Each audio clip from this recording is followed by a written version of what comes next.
새로울 신, 매울 신, 무엇보다 믿을 신, 뉴스 신세계 헬마우스 임경민 작가 오셨습니다. 어서 오세요. 안녕하세요. 매주 수요일에는 장윤성 기자와 함께합니다. 어서 오세요. 네, 안녕하십니까. 자, 이번 주 닷새 동안 청취율 3연속 1위를 만들어주신 청취자 여러분의 사랑에 보답하기 위해 축하 선물 드리고 있습니다. 월요일엔 쌀, 어제는 치킨, 오늘은 20분께 커피 교환권 선물로 드립니다. 자, 뉴스 하이킥 청취율 1위를 축하해주고 싶으신 분들은 지금 바로 문자를 보내주시면 되는데요. 짧은 건 50원, 긴 건 100원이들은 샵 8001번 문자나 혹은 스마트 라디오 미니로 참여가 가능하시고요. 유튜브로도 많은 분들이 축하 메시지를 남겨주시긴 하는데 유튜브를 통해서는 저희가 선물 발송을 위해서 필요한 개인정보를 받을 수가 없습니다. 선물이 받고 싶으신 분들은 문자와 미니를 통해서 참여를 부탁드립니다. 네. 이제 축하드립니다. 뭐 저도 기분이 좋습니다. 월요일 날 그러니까 예, 감사합니다. 네. 예. 근데 이렇게 마음껏 기뻐하지를 못하고 있어요, 사실은. 왜요? 뭐 옆집에서 하도 난리가 나가지고. 그 집 난리 났어요 지금. 예. 네, 어제 갔다 왔어요. 네. 뭐 어떻습니까, 분위기가? 분위기 살벌하죠. 살벌합니까? 뭐 그렇죠. 그리고 제작진들이 이번 주까지는 가는데 이미 뭐 그만둔 뭐 PD도 있고 뭐 다음 주부터는 뭐 대거 제작진들도 좀 바뀔 것 같기도 하고요. 작가님들은 계시는데 하여튼 KBS 내부가 상당히 술렁이고 있고 그리고 오늘 제가 KBS 노조위원장 잠깐 그 인터뷰를 했는데 네. 아마도 부당노동 행위들 싹 다 찾아가지고 편성 규약 위반한 거, 단협 위반, 그렇죠. 단협 위반 사항들 다 찾아서 고소고발전이 본격화될 것 같고요. 이번 주 안에 기자회견 통해서 싹 다 밝힐 것 같아요. KBS 노조 측에서, 예. 네. 언론 노조 KBS 본부. 예. 네. 근데 이제 단협 위반, 편성교육 위반은 제가 보기에는 이거는 거의 그렇죠. 매우 심각한 사안이고요. 매우 심각한 사안이고 방송법, 즉 평성권 침해, 방송법 그렇죠. 제4조 편성권 침해 부분은 실은 이제 그 구체적인 지시가 있었느냐 여부가 쟁점이 될 것이기 때문에 그거는 뭐 시간이 걸린다든지 그리고 이럴 수는 주진우 라이브 있지만 진행자 주진우 씨한테 그만두라고 하차 통보한 내정자 있잖아요. 네네. 근데 KBS 안에 직제에 내정자라는 게 없다는 거예요. 그러니까 직분이 아닌 분이 그런 주장을 한 거라면 이것도 업무상 문제가 생길 수 있다고 주장을 합니다. 네. 권한이 없어서 또 직권남용은 안 될 것 같은데. 왜냐면 이제 방송 프로그램의 진행자들에 대한 하차 통보가 대부분 이제 일요일 밤에 이루어졌는데 뭐 박민 KBS 신임 사장이 공식적으로 취임한 게 이제 월요일부터이기 때문에 본격적으로 취임하기 전부터. 그러니까 말씀하신 대로 이제 내정자 신분이었던 뭐 직급자들이 이제 움직였다라는 얘기가 되기 때문에 이제 과정 자체가 앞으로 좀 문제가 될 것 같습니다. 어쨌든 박민 KBS 사장은 대통령이 제가하는 순간 그 사장으로서의 권한은 갖는 거기 때문에 그거를 새로 발령한 분이 한 거냐 아니면은 이 사장으로서 발령받은 사람은 일요일 밤에는 실은 박민 사장밖에 없었거든요. 그럼 박민 사장이 직접 뭔가를 다 진두지휘한 거냐? 그건 이 법령상 부분은 이제 불법이고요. 예, 그렇게 되면 편성권 침해가 명백해지기 때문에 그 부분에 대해서는 아마도 사실관계 확인 등등의 절차 과정이 남아 있을 것이다라고 이건 법률가가 바라보는 포인트입니다. 예. 비단 법률적인 문제뿐만 아니라 내부적으로 그동안 KBS 너무 조용하다 이렇게 했었는데요. 분노 게이지가 계속 올라오고 있다고 합니다. 그래서 경우에 따라서는 KBS 구성원들이 굉장히 격하게 대응할 가능성도 있다. 말씀드립니다. 자, 좀 지켜보도록 하고요. 네. 자, 오늘 인유한 혁신위원회가 원스트라이크 아웃제를 추진하겠다. 아직 뭐 결정된 건 아니고 그런 안건을 다루겠다 이런 얘기 했네요. 검토 중이다라는 얘기가 나왔는데요. 뭐 그 말씀을 이제 조금 이따 정리를 해보도록 하고 인요한 혁신위원회를 둘러싸고 당내의 갈등이 계속 좀 수위가 높아지고 있습니다. 네. 어제 저희가 이 시간을 통해서도 이제 말씀을 드렸던 장제원 의원 같은 이제 중진 의원들과의 갈등 문제인데 장제원 의원이 연일 지역구 활동 강화를 하면서 그동안 인요한 혁신위원장이 요청을 해왔던 뭐 불출마 혹은 뭐 험지 출마에 대해서 사실상 이제 거부를 한 상태고요. 어제 김기현 대표도 일부 혁신위원회 급발진이 당내의 리더십을 흔든다라는 발언을 해가지고 역으로 혁신위원회를 압박하는 모양새가 지금 연출이 되고 있습니다. 네. 여기에 대해서 홍준표 대구시장 같은 경우에 오늘 페이스북에 글을 올렸는데 혁신위원회에 전권을 주고 영입을 했는데 당대표가 혁신위를 비판한다는 것은 자가당착이다. 이런 이제 비판을 내놨습니다. 이거 어제 우리가 했던 얘기인데. 그렇습니다. 이 방송 보고 하신 얘기인가 보죠. 그러면서 이제 얘기한 게 뭐냐면 애초에 혁신위원회라는 게 당대표가 뭘 잘못했기 때문에 만든 건데 그 활동이 마음에 안 든다고 당대표가 혁신위 활동을 제한하고 감시하는 거는 자기 부정이다. 뭐 이렇게 얘기했고요.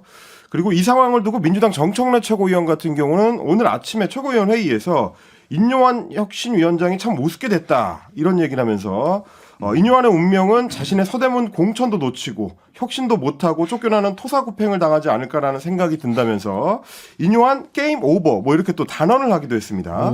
근데 인요한 혁신위원장은 아니다. 나는 대통령으로부터 신임받고 있다라는 네. 취지의 인터뷰를 하셨네요. 그렇습니다. 직접 대통령 측으로부터 메시지를 받았다라는 얘기를 한 건데 오늘 이제 YTN 라디오하고 인터뷰를 하면서 한 열흘 전쯤에 제가 여러 사람을 통해서 대통령을 뵙고 싶다라고 했는데 대통령으로부터 이제 직접 연락이 온 건 아니고 돌아서 온 말씀이 만날 경우에는 오해의 소지가 크기 때문에 지금 하는 것을 소신껏 끝까지 당과 우리에게 필요한 거를 거침없이 하라. 이런 신호를 받았다는 겁니다. 그래서 윤 대통령 측에서 혁신안에 대해서 대통령이 개입하지는 않겠다라는 메시지도 함께 전달받았다고 하니까 인요한 혁신위원장은 사실상 대통령의 뜻을 자신이 업고 있다라는 이야기를 한 거고요. 당 내에서는 그럼에도 불구하고 이게 과연 대통령의 뜻인지 아닌지를 좀 가늠해 보려고 하는 여러 좀 눈치 작전이 펼쳐지고 있는 걸로 보입니다. 장 기자님 어떻게 네. 된 겁니까? 윤심이죠. 윤심입니까? 예, 윤심이라고 봐야 되는 것이고요. 오늘 YTN 라디오 인터뷰에서 100%라는 말을 썼어요. 예, 그러니까 100%라는 말 하기가 쉽지 않습니다. 그 그렇죠. 어떤 사람도. 근데 이거는 뒷배가 든든하지 않으면 나올 수 없는 말이고 사실 인심이 윤심이다. 이런 말을 제가 오늘 하여튼 주변 국민의힘 주변 관계자에게 들었는데, 그러니까 뭐 중요한 포인트는 이런 것 같아요. 인요한 위원장이 혼자서 막 이렇게 원맨쇼 하는 것처럼 뭐 네. 방송이나 뭐 신문 보도에는 보이지만 실제로는 상당히 용산과 교감하고 하는 발언일 가능성이 높다라는 얘기가 국민의힘 주변에서 나오고 있고요. 그렇기 때문에 인요한 위원장의 주장이 설득력이 없다거나 이러진 않다. 그리고 물론 지금 장제원 의원이나 소위 이제 김장연대 김기현 대표가 반발하고 있지만 결과적으로 수용할 수밖에 없을 거다. 왜냐하면 대통령 못 이긴다 얘기 계속 나오고 있고요. 그리고 오늘 이준석 전 대표가 인터뷰에서도 밝혔지만 김기현 지도부 곧 물러날 거다. 가능성이 있다. 2주 안에 물러난다. 뭐 이러면서 새로운 비대위원장으로 한동훈 장관 설이 돈다 하는데 실제로 다음 주 정도에 김기현 대표, 그다음에 장제원 의원, 뭐 이렇게 소위 이제 윤핵관들로 통칭되는 분들에 대한 모종의 조치가 있지 않겠냐라는 얘기가 돌고 있습니다. 관련해서는 어제 이준석 전 대표 저희들이랑 인터뷰할 때 네. 현찰을 달라고 시위하는 것이지 끝까지 무소속 출마를 고수하기는 어려울 것이다. 장제원 의원이. 대통령이 뭔가 뭐 장제원 의원이 그다음 계획은 부산시장이라고들 많이 하는데 2년 동안 보장에 2년 동안의 어떤 지위나 직책을 보장받고 싶어서 하는 거다라고 분석을 하더라고요. 그 가능성도 사실은 오래전부터 정치권 안에서는 돌아다니고 있었고요. 이 내고가 안 끝났기 때문에 김기현 대표도 그러니까 그만둘 수 없는 처지 아니냐라는 얘기도 있고요. 그리고 너무 밀려서 그만두는 형식으로 되면 다음에 뭐 할 때 움직임이 굉장히 어렵다. 그렇죠. 그러니까 좀 시간을 달라 이러는데 인요한 혁신위 입장에서는 빨리 뭐라도 성과를 내야 되지 않습니까? 이제 그러니까 서로 간에 제가 보기에는 국민의힘 내부에서 상당한 권력 갈등이 있는 것 같고 오늘 조선일보 보면 윤핵관 해체설까지도 나오지 않습니까? 네. 그러니까 서로 간 내년 총선을 앞두고 서로 간의 이해관계가 대립되면서 경우에 따라서는 뭐 죽기 살기로 내부가 상당한 분탕질이 생길 수도 있겠다 싶습니다. 근데 중요한 것은 판정리는 누가 한다? 용산이 한다. 그 전에 근데 나경원 전 의원이나 안철수 의원을 당대표에서 이렇게 정리할 때 뭘 주면서 정리를 하지는 않으시던데. 그렇죠. 그분이. 네. 그렇기 때문에 장제원 의원이 이렇게 해도 결국 정리된다 이렇게 당 관계자들은 보고 있어요. 그렇지만 이제 장제원 의원 입장에서는 그동안 내가 헌신하고 아무것도 안 하고 발언도 삼가오고 이 정부를 만드는데 1등 공신이 난데 나한테 이럴 수 있어 이러면서 이제 항의 시위 같은 걸 하는 거죠. 뭐 권력자 눈치 안 본다 이런 얘기까지 하고. 장제원 의원. 아니 그러니까 알량한 권력자가 인요한 혁신위원장을 권력자라고 얘기하고 하진 않을 거 아니에요. 당연히 그건 아니죠. 그리고 또 하나는 무슨 알량한 정치 뭐 얘기했는데 동생, 예 알량한 정치 하지 않으려면 부산을 나오는 게 맞죠. 예, 그 어법이 그렇게 되는 거지. 부산에 계속 남아 있으면서 마치 의인인 양 예. 이거는 문법에 맞지 않습니다. 자 그러면서 그 이준석 전 대표도 그렇고 그렇습니다. 결과적으로는 한동훈 검핵관들 판 깔아주기 위해서 인요한 위원장이 움직이고 있는 거 아니냐. 이런 얘기들이 좀 본격적으로 나오기 시작했습니다. 특히 이제 이준석 전 대표, 좀 전에 이제 장윤성 기자도 말씀해 주셨습니다만 오늘 아침에 BBS 라디오 아침 전화라고 이제 인터뷰를 할 때 그런 얘기를 했습니다. 인요한 위원장이 중진과 윤핵관을 압박하는 모양새 이거의 배경은 결국 한동훈 법무부 장관 앞에 카페트를 깔려고 하는 거다라는 얘기입니다. 1, 2주 안에 김기현 대표가 쫓겨나고 한동훈 비대위원장 쪽으로 몰아갈 가능성이 있다라는 얘기인데 그동안 이제 한동훈 장관이 강서구청장 보궐선거 이후로는 각을 민주당하고 직접적으로 세우는 거를 좀 자제를 해왔는데 최근 들어서 민주당하고 이제 독설에 가까운 싸움을 다시 시작했다. 이 부분을 짚었습니다. 그러면서 결국 정치 쪽으로 한 장관의 거취가 결정된 결과다. 이렇게 해석을 했는데 뭐 말씀하신 그 대목 한동훈 장관과 민주당의 설전 이게 이제 이원석 검찰총장의 탄핵론하고 맞물려 가지고 조금 더 격해지는 양상입니다. 민주당이 이원석 총장에 대한 뭐 탄핵을 검토할 수도 있다라는 얘기가 흘러나오니까 여기에 대해서 한 장관이 직접적으로 맞받으면서 나온 건데 민주당은 하루에 한 명씩 탄핵을 추진하는 것 같다. 뭐 이런 얘기를 하면서 검찰총장이나 저에 대한 탄핵보다 민주당에 대한 위헌정당 심판이 헌재에서 인용될 가능성이 더 낮다고 보느냐? 저는 그렇게 안 본다. 뭐 이런 식으로 이제 표현을 했습니다. 그랬더니 이제 민주당 홍익표 원내대표도 오늘 김어준의 겸손인들 다 뉴스공장에 인터뷰를 할 때 본인은 되게 탄핵을 당하고 싶어하는 것 같다. 한동훈 장관이 이상한 장관이다 이렇게 얘기를 했습니다. 그러면서 아마 해당 기구에서 뭐 탄핵을 논의하고 있기는 한데 아직 결정된 바는 없다라고 이야기를 하면서 저한테까지 보고된 게 없고요. 그리고 이원석 검찰총장 같은 경우는 전혀 탄핵 검토된 바가 없고 이 총장이 무슨 법적으로 위반한 게 현재까지 확인된 게 없지 않느냐라고 부인을 했고 오늘 민주당도 공식적으로 이 사안에 대해서는 이제 부인을 하고 있는 그런 상황입니다. 근데 사실 저도 어제 홍익표 원내대표 인터뷰를 했는데요. 그러니까 재밌는 포인트는 이런 거였어요. 이게 국민일보 단독 보도로 처음에 나온 건이었는데, 그러니까 국민일보 단독 보도가 어떤 인용 보도를 한 게 아니라 민주당 핵심 관계자, 그러니까 국민의힘이 핵심 관계자가 유명해지니까 민주당도 핵심 관계자가 등장하는 건지 모르겠으나 출처불명의 기사가 나왔다. 만약에 이런 게 있다면 다른 것도 아니고 검찰총장 탄핵과 관련된 보도인데 최소한 원내 지도부에 확인은 하고 썼어야 됐던 거 아니냐. 근데 연락도 못 받았고 본인이 원내대표인데 나도 모르는 탄핵이 어떻게 진행이 될 수가 있겠냐. 이건 사실관계부터 먼저 확인을 하고 대응했어야 옳은데 한동훈 장관은 이 보도 하나만 가지고 점심 먹으러 나가기 전에 기자들 쭉 놓고 적어왔어요. 적어온 걸 꺼내가지고 읽겠다고 하면서 읽었거든요. 아침 그러면서 점심 때 두 번 그 도어 스태핑을 하시네. 아, 그러니까. 근데 뭐 좋아요. 언론 친화적인 거 저는 좋습니다. 한동훈 장관 뭐 적극적으로 언론과 만나는 건 저는 매우 좋은 태도라고 생각을 하는데, 민주당이 뭐 1일 1탄핵.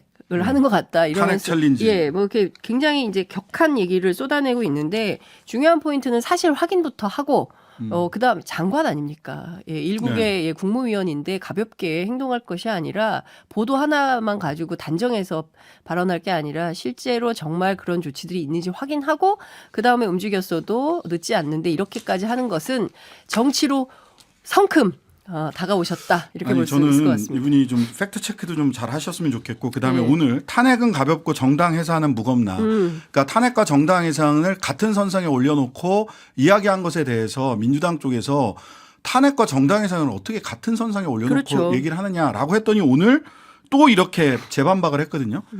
헌법을 배운 법률가로서 말씀을 드리시면은요. 같은 저울에 탄핵과 검사 탄핵과 국무위원 탄핵과 정당 해산은 놓고 비교할 수가 없습니다. 탄핵은 면직의 한 방법이에요. 그냥. 그렇죠. 대통령이 됐든 누가 됐든 간에 징계위원회를 통해서 면직할 수 없는 각 부처의 수장이나 검사에게 면직하는 하나의 방법, 독립성을 많이 지켜줘야 되기 때문에 그냥 공무원 면직의 한 방법입니다. 무거운 방법.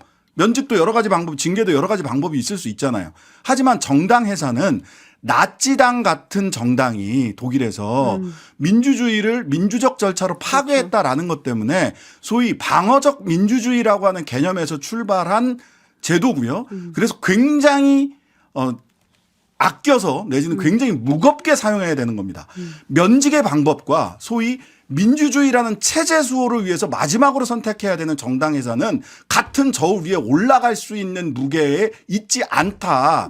모르시면 배우고 알면서도 이렇게 얘기하시면 정치적 레토릭으로서는 지나치게 논리가 닿지 않는다라는 말씀을 간곡히 드립니다.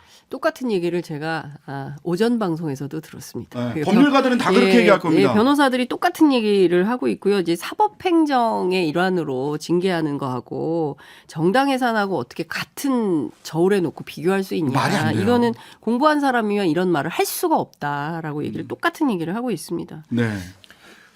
그리고 이제 처음에 말씀드렸던 인요한 혁신위의 네 번째 혁신안, 이게 소위 말하는 이제 원스트라이크 아웃제. 지난 10년 동안 벌금 100만 원 이상의 전과가 있을 경우에는 공천에서 전면 배제하는 방안을 검토하고 있다는 건데요. 이것도 뭐 실제로 이제 실효성이 있느냐 여부는 앞으로 조금 더 검토를 해봐야 될 것 같습니다. 아직도 이제 혁신위 안에서도 검토 중인 사안이기 때문에 만약에 이제 공천 신청자가 이 사안에 대해서 억울하다라고 호소를 할 경우에는 무작위로 선출한 50인 이상의 국민 배심원단에서 추가 심사를 한다는 건데요. 100만 원 이상의 벌금형이라고 하면 정치권에 있는 굉장히 많은 후보군이 이제 삭제될 수가 있기 때문에 굉장히 좀 논란이 많이 될 수도 있는 그런 안이 아닌가 싶긴 합니다. 10년 내에 100만 원이더라고요. 예. 저는 일단 대상은 아닙니다. 그렇게 되면. 자, 오늘 여야 R&D 예산 관련해서 많은 일들이 벌어졌어요. 특히 과방위에서 네. 증액 가결을 한 민주당이 증액 가결을 하고 그다음에 그 증액 가결 당시에 국민의힘은 퇴장을 했습니다. 그렇습니다. 내년도 예산 정국에서 지금 이제 최대 현안이 되는 거는 아무래도 연구개발 예산 관련된 문제일 텐데 일단 민주당은 적극적으로 공세를 좀 강화하는 양상입니다. 오늘 이재명 민주당 대표가 직접 대전시당에서 현장 최고위원회의를 주재를 했고요. 그러면서 R&D 예산 삭감에 대한 비판을 한 뒤에 대전 유성구, 그러니까 뭐 우리 R&D의 어떤 보고라고 할 수 있는 그 현장에 직접 가가지고 현장 관계자들하고 별도의 간담회를 가졌습니다. 네. 국민의힘도 사실은 이제 이 사안에 대해서 최대한 좀 방어하려는 모습을 보이고 있는데 유희동 국민의힘 정책위 의장 같은 경우도 국회에서 별도의 소통 간담회를 열고 의견 수렴을 했습니다. 네, 여기까지 소식 듣고요. 잠시 광고 듣고 와서 이어가겠습니다. 신장식의 뉴스아이키 김경빈, 장윤선 두 분과 함께 뉴스 신세계 이어가겠습니다. 자, R&D 예산 관련해서 양당이 대전으로 내려가고 현장 간담회 하는 등등등 이런 여론전을 하고 있는데 실제 중요한 일은 국회에서 벌어진 거예요. 그렇습니다. 지금. 뭐 말씀하셨던 대로 국회 과학기술정보방송통신위원회 예산심사 소위가 오늘 열렸는데 여기서 R&D 예산안을 정부가 제출한 정부 안보다도 8천억 원 정도 더 늘려서 단독으로 의결을 했습니다. 과기정통부 예산 중에서 과학기술계의 연구원들에 대한 운영 비용이라든지 4대 과학기술원, 뭐 카이스트 등등의 과학기술원 학생 인건비 항목 등등 이런 이제 항목들을 증액을 했고요. 그리고 방통위 예산에 대해서는 특히 좀 논란이 된 가짜뉴스 규제와 관련된 예산들을 줄였습니다. 그렇게 해서 이제 총액으로는 이제 8천억이 증액이 됐는데 국민의힘 소속의 이 위원들은 성명을 내면서 이 현장에서 퇴장을 했고요. 의결에 참여하지 않았습니다. 민주당이 단독 의결을 한 걸 비판을 하면서 수천억 원의 핵심 R&D 예산을 칼질을 했고 방통위의 손발을 묶어버리려는 정쟁 심사 행태를 민주당이 고스란히 보여줬다 이렇게 주장하고 있습니다. 저는 이 보도를 보고 좀 인터뷰를 이게 민주당에서는 첨단 바이오 글로벌 역량 강화 등 부문에서 1조 1,600억 원을 감액하고 전체적으로 다른 쪽에 2조를 올려서 전체적으로 한 8천억 정도를 순증액을 했다. 그러면 왜 이거를 감액했고 왜 한쪽을 증액했는지를 해설하는 언론 기사를 찾아볼 수가 없어요. 그냥 이런 일이 있었다만 나와서 직접 그 양당 간사님들을 모시고 릴레이로라도 인터뷰를 했으면 좋겠는데 네. 국민의힘 쪽이 섭외가 너무 어렵습니다. 왜 또 투표도 안 하고 그냥 나가셨는지 뭐가 얼마나 부당해서 이게 돈이 2조가 왔다 갔다 한 게 오늘 벌어졌단 말이죠. 그리고 이제 민주당 쪽은 그 국회는 증액 예산 결정을 못 해요. 이거 기재부랑 협의해야 되잖아요. 네, 그리고 지금 제가 이제 국회 예결위 야당 간사인 강훈식 의원하고 잠깐 통화를 하고 왔는데요. 네네. 그러니까 지금은 감액 시즌이고 다음 주부터 증액을 하기 때문에 그리고 네네. 증액은 이제 정부 동의권 뭐 이런 게 있기 때문에 그렇죠. 정부가 나서지 않으면 사실 국회가 늘릴 수는 깎을 수는 네, 있지만 증액을 늘리는 못해. 건 불가능해요. 그 전체 5조 2천억 정도를 놓고 그러니까 총 예산은 36조고 그중에 한 5조 2천억을 어떻게 할 거냐. 근데 민주당은 전액 원상복구를 하라는 주장을 하는 것이고 국민의힘은 그래도 삭감 기조를 유지한다. 그렇지만 성장 동력 육성 예산 이것을 늘리는 방향으로 재구조화를 하겠다. 그래서 제가 성장 동력 육성 예산을 재구조화한다는데 이게 무슨 얘기입니까? 그러니까 그랬더니 그렇게 추상적으로 얘기하면 아무도 못 알아들으니까 그러니까 그래서. 구체적으로 얼마 그렇죠. 어디서. 근데 국민의힘이 얼마 증액한다는 얘기를 안 해요. 그래서 강훈식 의원이 바로 그 얘기입니다. 지금 항목이 수백 가지인데 그러면 어느 대목에서 얼마를 어떻게 늘릴 건지에 대한 안을 가지고 와야 된다. 근데 그 얘기를 본인이 이틀 전에 들었다는 거예요. 근데 이틀이 갖고 지나도록 안을 안 갖고 온다. 그래서 그 강훈식 의원은 이런 얘기를 합니다. 실제 안이 없나 보다. 실제 안이 없으니까 못 갖고 오는 거다. 그러니까 늘려야 한다는 생각은 있고 R&D 예산이 깎인 것 때문에 현장의 연구자들, 과학자들의 비난과 비판이 쏟아져서 일단 늘려야 된다라는 멘트는 하고 있지만 실제로 안도 없고 계획을 해서 내놓을 수 있는 뭐가 없는 거 아니냐. 그러니까 이틀이 지나도록 안도 못 갖고 오고 이러고 있는 거 아니냐라고 비판을 하고 있습니다. 그러니까 근데 국민의힘에서는 얘기인즉슨 안을 어디에 얼마를 증액한다라고 하면 민주당이 자 받고 더블로 묻고 더블로 하면서 더 올려달라고 할까봐 우리가 있는데 숨긴다. 아니, 이렇게 얘기를 했어요. 전액 원상 복구가 기조예요, 민주당은. 그리고 이미 상임위원회에서 예산안 심의가 이뤄지고 있는데 그럼 언제 공개하겠다는 건가라는 게 잘 그러니까요. 궁금합니다. 네. 그래서 그 안을 좀 구체적으로 놓고 이야기를 해봤으면 좋겠다. 근데 퇴장을 지금- 하실 일이 아니라 안을 예. 내셔야 된다. 근데 사실 여야 예결특위 위원들은 지금 뭐 화장실도 잘 못 간대요. 움직이는 순간 수백억이 왔다 갔다 하기 때문에 그러니까요. 전화 통화도 잠깐밖에 못 했습니다. 자, 김명수 합참의장 후보자 인사청문회가 있었는데요. 잠시 전에 야당이 위증 등 더 이상 청문회를 진행하는 것이 의미가 없다라고 하셔서 퇴장해서 종료가 돼버렸습니다. 관련해서는요. 잠시 후 3부에서 김병주 야당 국방위 간사시죠. 오늘 인청 참여하셨었는데 전화 연결될 줄 알았더니 직접 이제 오실 수 있게 됐습니다. 아. 직접 스튜디오로 모시고 오늘 무슨 일이 있었는지 직접 들어보는 시간 갖도록 하겠습니다. 자, 뉴스하이킥의 뉴스 신세계 죄송합니다. 네, 헬마우스 임경민 작가 장유성 기자와 뉴스 신세계 함께했습니다. 감사합니다. 고맙습니다. 고맙습니다. 하루 종일 기다려지는 진짜 시사. 평일 저녁 6시 5분 신장식의 뉴스 하이킥.